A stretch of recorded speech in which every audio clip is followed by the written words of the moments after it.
அன்பார்ந்த சங்கரா தொலைக்காட்சி நேயர்களே, என்னுடைய இனிய வணக்கங்கள். நலமே விளைக நமக்கு. எப்பொழுதும் நாதனை நம்பி இருப்போம், நலமே விளையும் நமக்கு. அவர் சொல்படி கேட்டால் எல்லாம் நலமாகத்தான் இருக்கும். சொன்னால் நடக்கிறது. என்ன அது?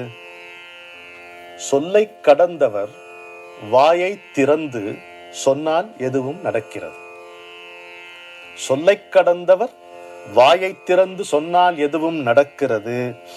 சொக்கனை பணிந்தவர் தவறி சொல்லியும் சொன்ன விதம்தான் நடக்கிறது.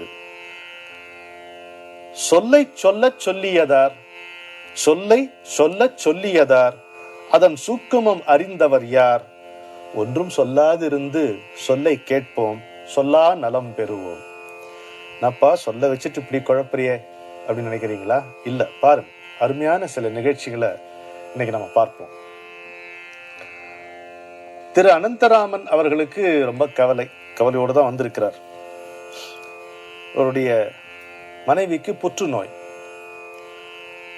வந்து இந்த கீமோதெரப்பி ஒரு ரவுண்டு கொடுத்து அதுக்கப்புறம் திரும்ப ஏதோ இன்னும் கொடுக்கணும் பொழுது தாங்க முடியல. அதாவது நோயை காட்டிலும் சிகிச்சை கொடுமையாக இருப்பதை நம்ம பார்க்கிறோம்.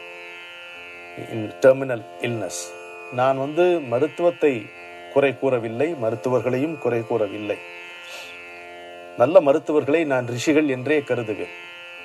ஆனா the harsh reality is இந்த treatment becomes more painful than the disease. அதை நம்ம பார்க்கத்தான் செய்கிறோம். நம்ம வாழ்கின்ற இந்த வியாபாரமயமான உலகத்துல நாம எல்லாமே அறிந்து கொண்டு செய்வதில்லை, எல்லாமே நம்பத்தகுந்ததாகவும் இருக்கவில்லை. மிக அதிகமாக விலை கொடுப்பதால் ஒரு பொருள் நம்பகத்தன்மை பெறுகிறது என்கின்ற அறியாமை கலந்த ஒரு அசம்பாவிதத்தை நாம் அனுபவித்துக் கொண்டுதான் இருக்கிறோம், இல்லையா?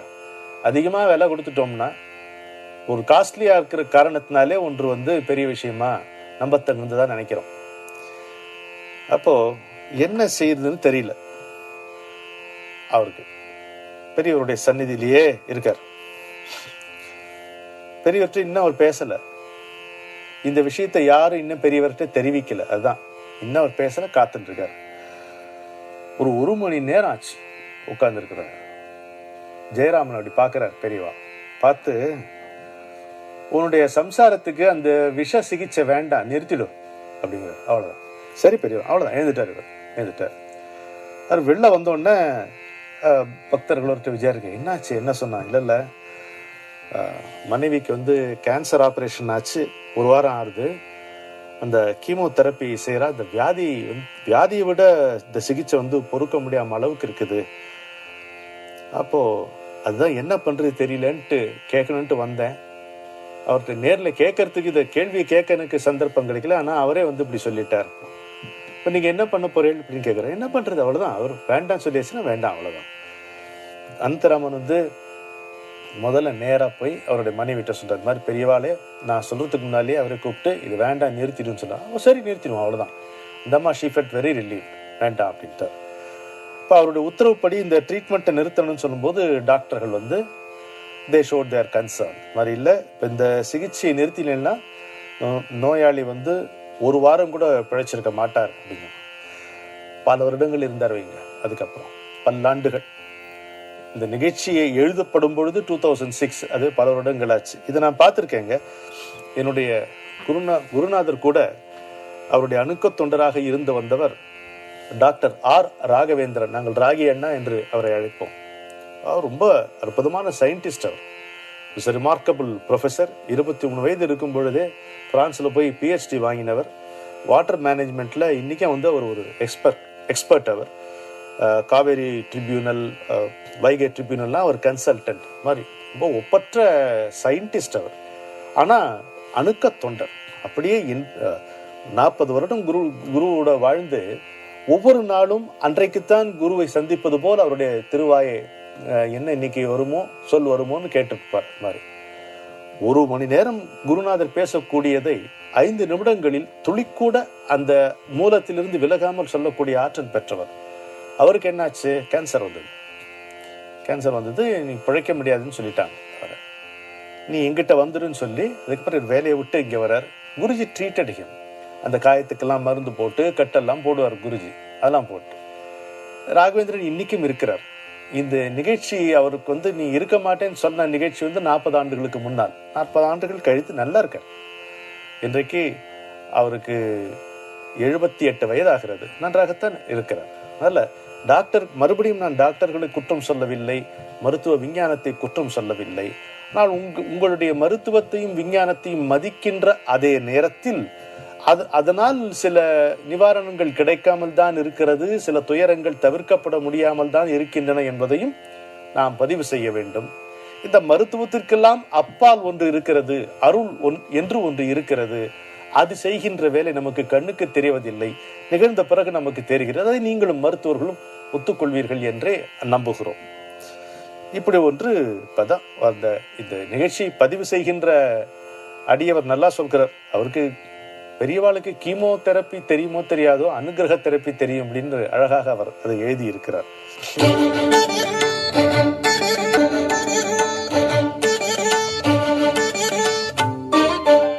அப்படியே கீழே இறங்கி வரும் ஒரு சின்ன நிகழ்ச்சிக்கு. ஒரு அம்மா வர பையனுக்கு வாயில புண்ணு போகவே மாட்டேங்குது, எந்த வைத்தியம் பண்ணாலும் கொஞ்சம் கூட சரியாக மாட்டேங்குது, பெரியவாளுடைய அனுகிரகம் பண்ணணும். அப்படியா? பெரியவா உள்ள உக்ரானத்தில் இருக்கிறவங்கள கூப்பிட்டு தேங்காய் பூ கிடைக்குமா அப்படின்னு கேட்கிறாரு. இல்லையே அப்படிங்கிறார். அப்போ சிந்தாமணி கணபதினு ஒருத்தர் வர்றார் ஆந்திராலேருந்து. சந்திரசேகர பாகிமாம்னு சத்தம் போட்டுக்கொண்டே வர்றாரு. அவர் ரொம்ப வந்தவர் கூடவே ஒரு 30 தேங்காய்களை கொண்டு வர்றாரு. அதை பெரியவாளுக்கு சமர்ப்பித்துட்டு நமஸ்காரம் பண்ணி ஒவ்வொரு காயா உடைக்கிறார். அதில் ஒரு 4-5 காயில தேங்காய் பூ இருக்கு. எலுமிச்சம்பழம் அளவுக்கு தேங்காய் பூ இருக்கு, கட்டி போல இருக்கும். பூ கடிச்சிடுத்தே அப்படிங்கிறார் பெரியவா சந்தோஷமா. உடனே அதை அப்படியே பையன்கிட்ட கொடுத்து வெயில்ல உணர்த்தி தினம் கொஞ்சம் கொஞ்சமா சாப்பிடு அப்படின்னு சொல்றாரு பையன்கிட்ட. அவன் அப்பவே ஒரு பூ சாப்பிட்டான். 1 மணி நேரத்துக்குலாம் பாதி புண்ணு குறைஞ்சி போச்சு அவனுக்கு. இப்படி ஒரு வைத்தியம். இப்ப நம்மளும் ஞாபகம் வச்சுக்குவோம், வாயில புண்ணு வந்தா தேங்காய் பூ எடுத்துக்குவோம். அது மட்டும் பத்தாது, அவர் கொடுத்ததான் நினைச்சிட்டு சாப்பிடணும். பெரியவர் நமக்கு கொடுத்துருக்காருன்னு நினைப்போடு சாப்பிட்டா கட்டாயமா குணமாகும். வாய்க்கு புண்ணுக்கு பஞ்சமா இல்ல தேங்காய் பூக்கு தான் பஞ்சமா, அவருடைய அனுகிரகத்துக்கு தான் பஞ்சமா, பண்ணி பார்த்துருவோம். என்ன இப்ப பாருங்க, சொன்னவர் தவறா சொன்னா கூட நல்லவர்கள் சொன்னா அது பலிக்கிறதுங்கிறது ஒரு இரட்டை புலவர்கள் இருந்தாங்க, நீங்க கேள்விப்பட்டிருப்பீங்க. ஒருத்தர் கால் இல்லாதவர், இன்னொருத்தர் கண் பார்வை இல்லாதவர். அதனால இந்த கண் பார்வை இல்லாதவருடைய தோளில் கால் இல்லாதவர் வீற்றிருப்பார். 2 பேருமா சேர்ந்து பாட்டினுடைய ஒரு பகுதியை ஒருவர் பாட இன்னொருத்தர் அதை முடிப்பார்கள் என்று நாம கேட்டிருக்கோம். நம்முடைய பள்ளியில படிக்கும் பொழுது இவர்கள் கிபி 14ஆம் நூற்றாண்டு கால பகுதியில் வாழ்ந்தவர் தமிழ் புலவர்கள். இளஞ்சூரியர் முதுசூரியர் என்று இவர்களுடைய பெயர் என்று கூட சொல்வார்கள். தில்லை கலம்பகம், திரு ஆமத்தூர் கலம்பகம், கச்சி கலம்பகம் எல்லாம் எழுதியிருக்கார். கலம்பகத்திற்கு இரட்டையர்கள் என்ற தொடர் வாயிலாக இவர்கள் கலம்பகம் என்ற தமிழ் வகை பாடல்கள் பாடுவதில் தேர்ச்சி பெற்றிருந்தார்கள் என்று நம்ம அறிகிறோம். காதில் 2 பேர், கண்டோர் 2 பேர், ஏதிலராய் காணோர் 2 பேர், பேதைமலை உண்ணார் 2 பேர், ஓங்கு புலியூரருக்கு பெண்ணான பேர் 2 பேர். அப்படி ஒருத்தர் 2 வரி பாட, இன்னொருத்தர் 2 வரி பாடு. இது பாருங்க, துணி துவைக்கிறத பத்தி ஒண்ணு. அப்பிலே தோய்த்து அடுத்தடுத்து நாம் அதனை தப்பினால் நம்ம எது தப்பாதோ. கை நழுவி போச்சான் துணி, ஐயோ போயிடுத்தேன்றதுக்கு சொல்றார். அப்பிலே தோய்த்து அடுத்தடுத்து நாம் அதனை தப்பினால் நம்ம எது தப்பாதோ. பரவாயில்லடா, கிழிச துணி தானே, ஆனாலும் கந்தை, அதிலும் ஒரு 1000 கண், 1000 பொத்தல்கள் இருக்கக்கூடிய கந்தை தானே, போனால் துயர் போச்சு போ. ஆனாலும் கந்தை, அதிலும் ஒரு 1000 கண், போனால் துயர் போச்சு போ அப்படிங்கிறார். இதற்கு பதிலுக்கு இவரு, கண்ணாயிரமுடைய கந்தையே ஆனாலும் தன்னார் குளிரை உடன் தாங்காதோ. குளிருக்கு மறைப்பாதானே இருந்தது, 1000 பொத்தல் இருந்தாலும். கண் 1000 கந்தையே ஆனாலும் தன்னார் குளிரை உடன் தாங்காதோ. கவலைப்படாதரா. இவர் முடிக்கிறார் பாருங்க. இக்கலிங்கம் போனால் என், கலிங்கம்னா ஆடை, இக்கலிங்கம் போனால் என், ஏகலிங்கமா மதுரை சொக்கலிங்கம் உண்டே துணை. சுவாரஸ்யமான எத்தனையோ பாடல்களை பாடினோம். அவர்களை பத்தி சொல்றார் பெரியவா. அவன் அண்ணா தம்பி இல்ல, அத்தா அம்மாஞ்சி இல்ல மாமா மருமான்னு சில பேர் சொல்ற. சரி கலம்பகன்னா என்ன கேட்கிறார். கேட்டு அவரே சொல்றார், அநேகத்தை கலந்து பண்ற மிக்சருக்கு பேர் தான் கலம்பகம். கதம்பம் அப்படின்னு பலதை போட்டு மிக்ஸ் பண்ணி சொல்றோம் இல்லையா, அது மாதிரி கலம்பகம். கதம்பம்னு பார்த்தேன்னா அவர் சொல்றார், ஒரு தினசு புஷ்பம் தான், அது பூ தான், செக்கச்செவேல் இருக்கும். அதனால்தான் அம்பாளை கதம்ப வனவாசினி, மீனாட்சி கோயில்ல பார்த்துருக்கலாம் நீங்க, கதம்ப வனவாசினின்னு சொல்லும்படியா அது அவளுக்கு அவ்வளோ இஷ்டம் அம்பாளுக்கு. அதே மாதிரி சுப்பிரமணிய சுவாமிக்கும் அந்த கதம்ப பூ மிகவும் இஷ்டமானது. கடம்பன் அப்படின்னு கந்தனை சொல்லுகிறோம், அதெல்லாம் இந்த கதம்பத்தை வச்சுதான் அப்படின்னு பெரியவா சொல்றார். அநேக கொத்தா சேர்ந்து இருக்கிற கொத்த கதம்பகம் அப்படின்னு சொல்றது உண்டா. அநேக கொத்தாக சேர்ந்து இருக்கின்ற கொத்தை கதம்பகம்னு சொல்வோம். அதனுடைய திரிபுதான் இந்த கலம்பகம் என்று சொல்கிறார். இன்னொன்று, வெவ்வேறு ஜாதி புஷ்பங்களை சேர்த்து தொடுக்கிறது கதம்பம். தனியா இருக்கும் அம்பெல்லாம், கதம்பம் தனி, மல்லிப்பூ தனின்ட்டு இல்லையா. எப்படி இன்னும் சொல்லி முடிக்கிறப்ப, சாம்பார்ல கூட பல தினசு காய்கறிகளை போட்டு அன்னத்தோட பிசைஞ்சு அன்னதானத்துல கொடுப்பாங்க, அது பேர் கதம்ப சாதம் அப்படின்னு பேர். அப்போ கலம்பகம்னா இன்னொருத்துக்கு கலம்பகம் என்றால் கதம்பகத்திலிருந்து வந்த திரிபுதான்ட்டு இவ்வளவும் வரிசையை எடுத்து காட்டி நிகழ்ச்சி என்ன அப்படின்னா, ஒரு பாட்டுல கோயிலை பற்றி பேசும் பொழுது பம்பையுடைய ஆற்றுக்கு மேற்கரையில் இருப்பதாக இரட்டை புலவர்கள் பாடுகிறார்கள். ஆனால் உண்மையில அது கீழ்கரையில் இருக்கு. பம்பை ஆற்றங்கரையில் மேற்கரையில் இருப்பதாக பாடியிருக்கிறீர்கள், கீழ்கரையில் தானே இருக்கிறது. அப்படி பண்டிதர்கள் உடனே ஆஸ் யூஷுவல் நெருக்கடிச்சு, நிறைய நக்கீரர்கள் உண்டு, நெருக்கடிச்சு இதுக்கு என்ன சமாதானம் சொல்ல போகிறீர்கள், நாளைக்கு சொல்லணும் அப்படின்ட்டு போயிடுறாரு. இவங்களுக்கு என்ன தெரியும், நம்ம ஏகலிங்கமாம் அவரை சொக்கலிங்கத்தை தான் துணைக்கு கூப்பிட்டு ஏன் இந்த மாதிரி ஆச்சு அப்படி பார்த்தா, ஒரு ஓவர் நைட்ல அடிச்ச மழையில மேலக்கரை கீழக்கரை ஆயிடுச்சு. அவ்வளவுதான். சொன்ன சொல் நல்ல உள்ளத்திலிருந்து வந்த சொல் உண்மையாகிவிட்டதுங்கிறத இந்த அருமையான நிகழ்ச்சியை எடுத்து காட்டுகிறார் மகா பெரியவா. இன்றைக்கு அவர் அருளி செய்திருக்கிற மகா வாக்கியம் ஒன்றை பார்ப்போமா? ஆசையும் துவேஷமும் போய்விட்டால் எந்த காரியத்தையும் அன்போடு செய்து கொண்டு ஆனந்தமாக இருக்க முடியும். If we are free from desire and hatred, we can do anything with ease, with love and remain happy என்கிறார். அச்சத்தை பொய்மையினை கொன்று போட்டால் அப்போது சாவும் அங்கே அழிந்து போகும் அப்படின்பா பாரதி. அது மாதிரி இங்க ரெண்டே தான், ஆசை துவேஷம், வெறுப்பு இதுதான். விருப்பு இருந்தா வெறுப்பு இருக்கும், வெறுப்பு இருந்தால் விருப்பு எங்கோ ஒளிந்து கொண்டிருக்கிறது என்று பொருள்.